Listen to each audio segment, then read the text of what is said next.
Particularly tin એજ માટે કહીશ, જે 12 to 16 વાળા છે એ લોકોને વધારે ખચકાટ થતો હોય છે, કેમ કે એ લોકોના સવાલ પણ થોડા જજ કરવામાં આવતા હોય છે. એ લોકોને રિલેશનશિપ છે કે ફ્રેન્ડશિપના બારેમાં કંઈક બચાવને, અને એ જ વખતે એ લોકો બહુ જ ફ્રેન્ડશિપમાં પણ સ્ટ્રગલ કરતા હોય છે.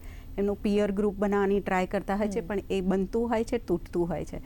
તો બાળક બહુ જ અપ્સ ડાઉન્સમાંથી જતો હોય છે.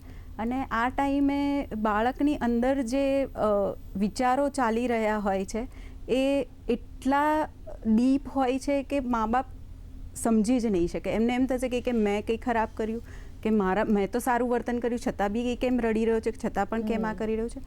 તો એમાં વાંક મા બાપનો પણ નથી અને બાળકનો પણ નથી. બાળક ગ્રોથ એજમાં હોય ત્યારે એના ગ્રોથ હોર્મોન્સ બહુ જ હાઈ પીક પર હોય છે, અને જે હેપીનેસ, જે આપણને હેપીનેસ હોર્મોન્સ જે બોડીમાં ફીલ થવા જોઈએ, બહુ જ શેલો લેવલ પર ચાલતા હોય છે.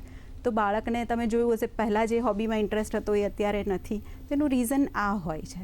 અને રહી વાત એ લોકોને એક જે કહેવાય ને કે શેર કરે, તો એના માટે એક એટમોસ્ફિયર તમારે બનાવવું પડે છે. અને એના સાથે હું હંમેશા પેરેન્ટ્સને કહું છું કે કનેક્ટ બિફોર કરેક્ટ, રાઈટ? તો કનેક્ટ થવા માટે ટીન એજ માટે અલગ એ લોકોને આજે કેફેમાં જવાનું હોય છે, કે એકલા તમે બાળક સાથે બેસો, ફાધર બાળક સાથે બેસે યા તો મધર બાળક સાથે બેસે, પર્સનલ ટાઈમ આપો, અને નોન જજમેન્ટલ પર્સપેક્ટિવ.